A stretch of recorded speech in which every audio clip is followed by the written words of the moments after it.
Hello everyone, I'm back in this favorite spot of mine, the large field in front of my house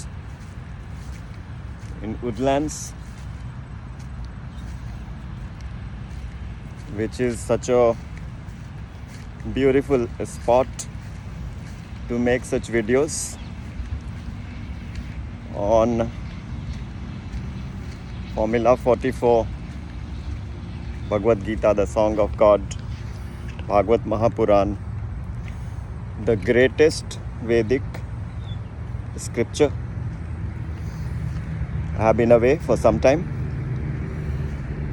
I want to share a lot of information which I have gathered in the recent sessions on Bhagavad Gita and Srimad Bhagavat Mahapuran. One of the topics I want to talk about is cosmology as defined, as depicted in Bhagavat Mahapuran. Bits of it I have already shared in previous sessions, but it is such a important topic, and the more we repeat, the better we learn. The universe in which we live, as per Bhagavat Mahapuran, is called Brahmand, and the creator is known as Lord Brahma, who is a form of God in charge for the creation. The form of God who is in charge for destruction is Lord Shiv, and the form of God who is in charge for the maintenance and the sustenance is Lord Vishnu. That is why they say Brahma, Vishnu, Mahesh, the Trinity, the Trimurti. Brahma the creator, Shiv the destroyer, and Vishnu the operator. Some people even define God as generator, operator, and destroyer. I don't know from where this definition has emerged, but it fits quite well. So there is a supreme entity called God, who is known in various religions, in various names. I, for one, don't differentiate between any form of God. God is one, but He is so omnipotent and omniscient and omnipresent that He can take different forms, He can have different names, He can have different qualities. Sometimes some qualities He hides, sometimes some qualities He manifests, and He is beyond anyone's imagination, because God is not material, He is spiritual, whereas our mind is material. So with our material senses and intellect, we cannot understand God. So no point trying to understand God and trying to understand all their stories that is there in the scripture, all the unbelievable acts of God, unbelievable acts of the various forms of God, the various Mahapurush or the Guru or the different empowered devotees of the Lord. So the cosmology as per Bhagavat Mahapuran is about this universe in which we live, called Brahmand, is 50 crore yojan in diameter. It is like an egg-shaped, huge space with a diameter 50 crore yojan which is equivalent to 4 billion miles in diameter. Now we can understand 1000 miles. We know in India the distance between Kashmir and Kanyakumari could be 3000 miles. We know the diameter of our Earth planet is 8000 miles. But to imagine that our Brahmand universe is 4 billion miles in diameter is beyond our imagination. Now, even more astounding than that is the fact that this universe in which we live is one of the smallest universes, and there are billions and billions of such universes in the multiverse, so to say. If we look at all the universes in the creation, there are billions and billions of them, and the best way to say there are infinite number of universes. This is what we learn from the words of great astronomers, great physicists. I was listening to some of the audios, watching some of the videos of a great physicist called Dr. Michio Kaku.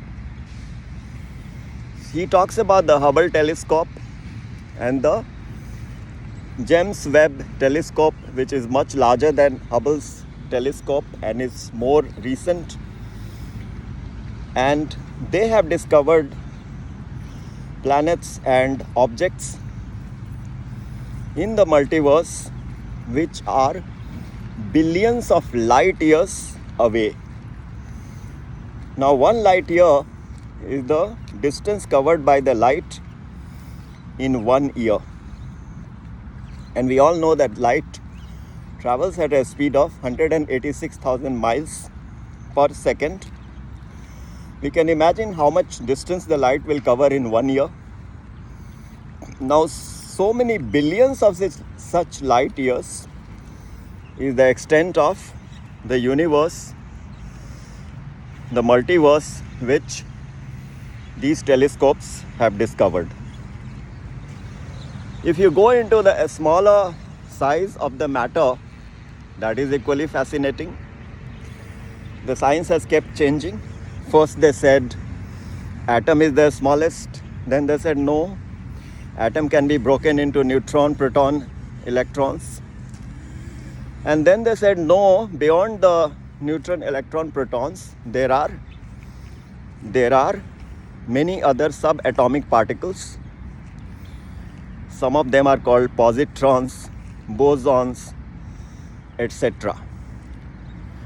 Dr. Michio says that already thousands and thousands of such subatomic particles have been discovered. So the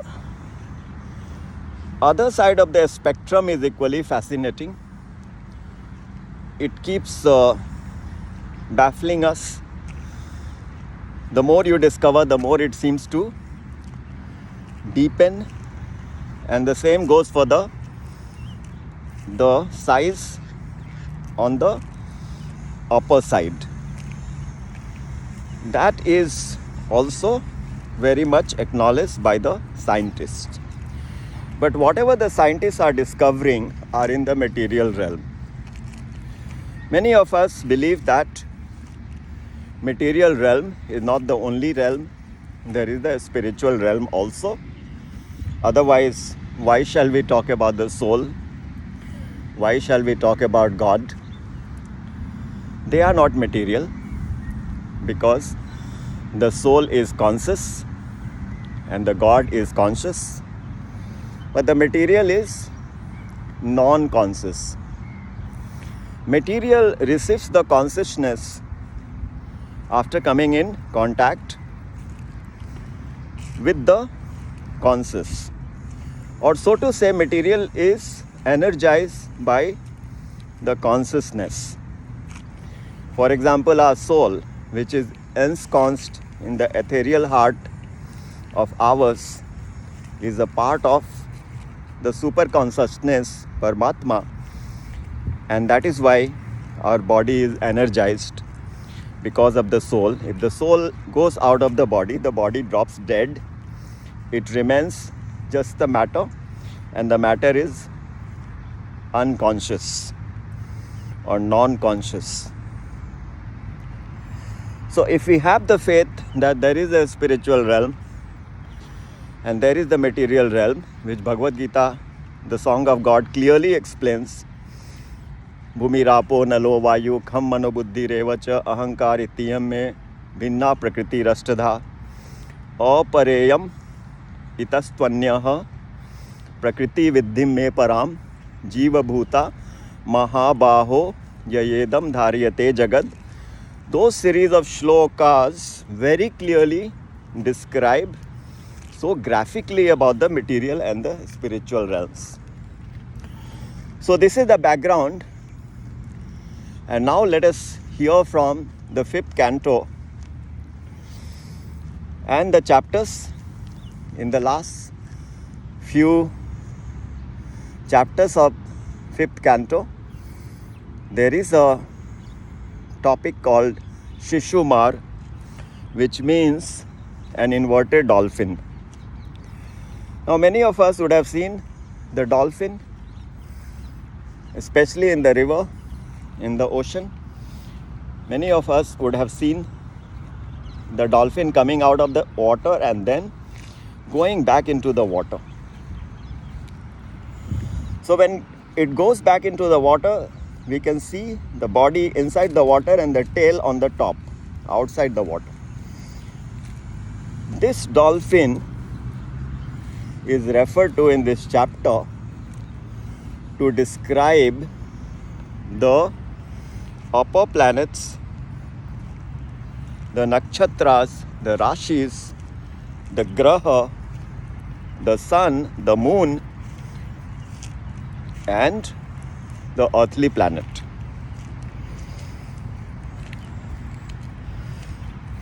The chapter says that Bhumandal is the central plate in this 4 billion miles diameter Brahmand, and the Bhumandal is consisting of 7 islands.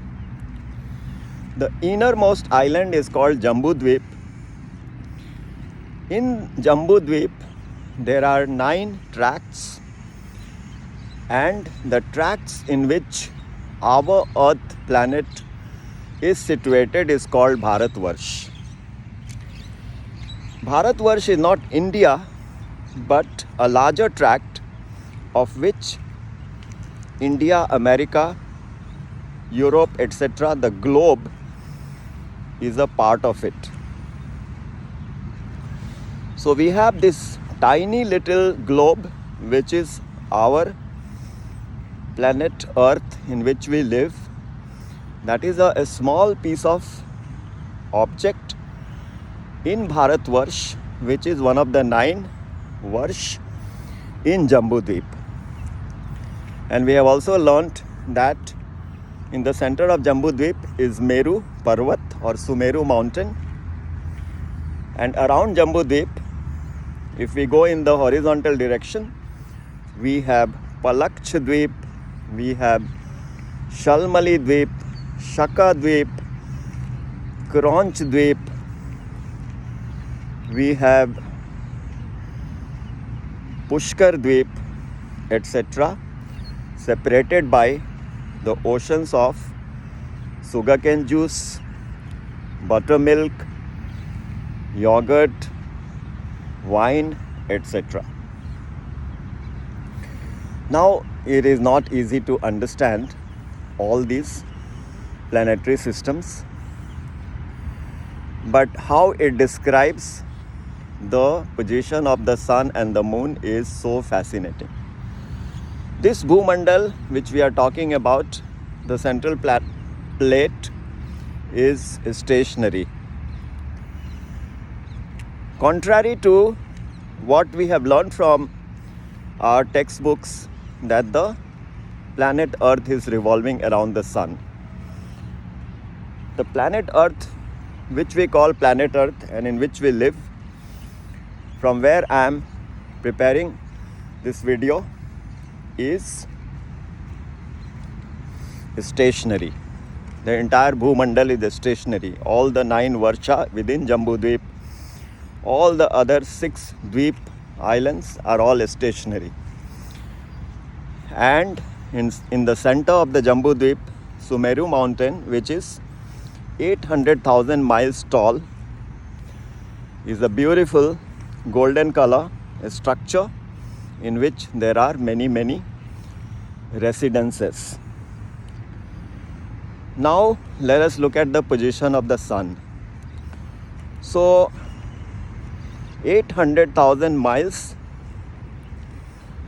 above Jambudvip is the position of the sun, and 800,000 miles above sun is the moon. Sun is the only object within our Brahmand which is self-illuminated. The moon receives the light from the sun, and the reflections that we see from the moon is what we know as the moonlight. The sun is rotating about the Sumeru mountain in a circular orbit, and it is also going up and down, which is called Uttarayan and Dakshinayan. The moon is also rotating about the Sumeru mountain,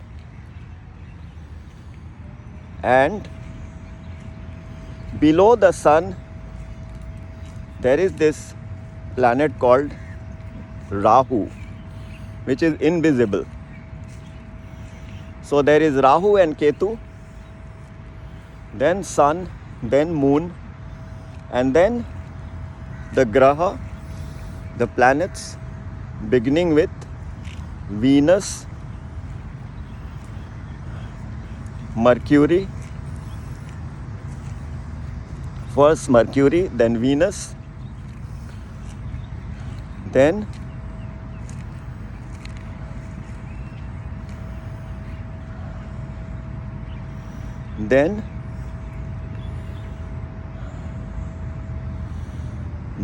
Pluto, then Saturn. Mars, Mercury, Venus, Saturn. And then there is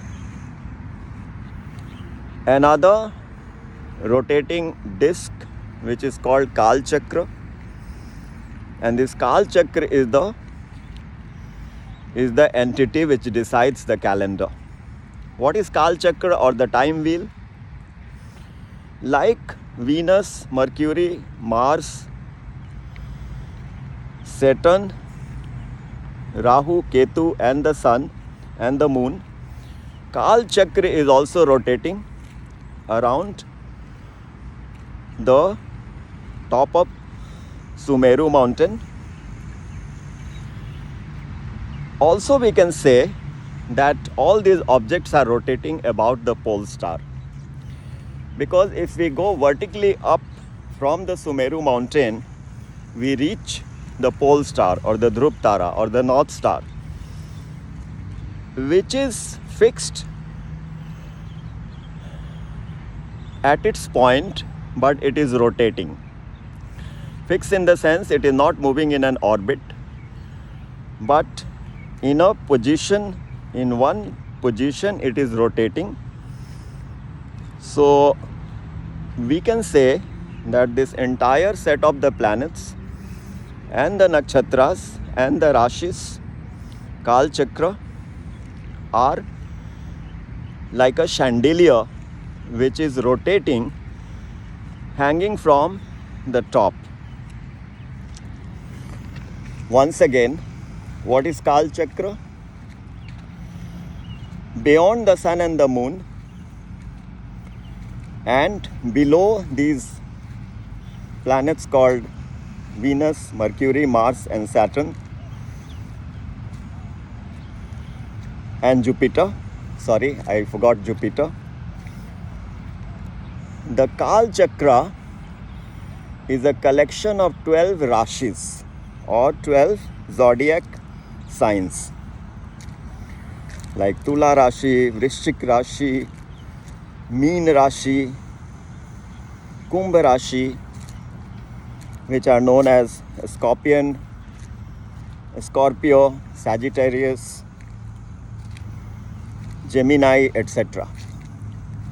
These Rashis are a collection of stars. And 12 Rashis means they divide themselves into 12 segments in a 360-degree orbit in which the Kal Chakra is rotating. So Kal Chakra, the time wheel, is rotating with all these constellation of stars as if mounted on this disc. Because the disc is rotating, we can say these stars are also rotating. So within the 12 Rashis, all the constellations of the prominent stars are located. Now you look at the moon. The moon is also rotating around the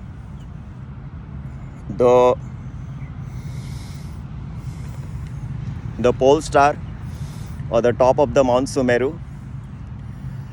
The moon is rotating at a different speed.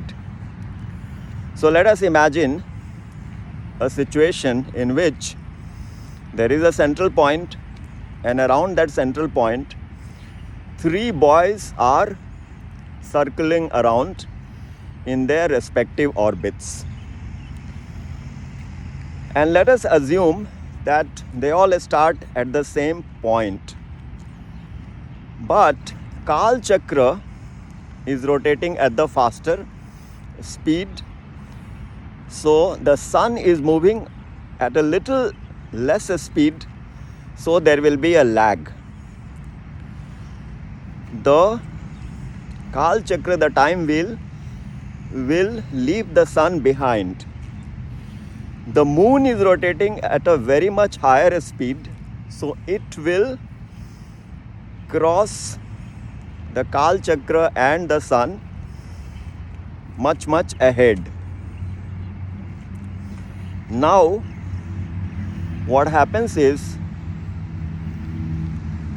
if the sun and the Kal Chakra have to come in the same line again, it takes 366 days. And that is how the calendar is made.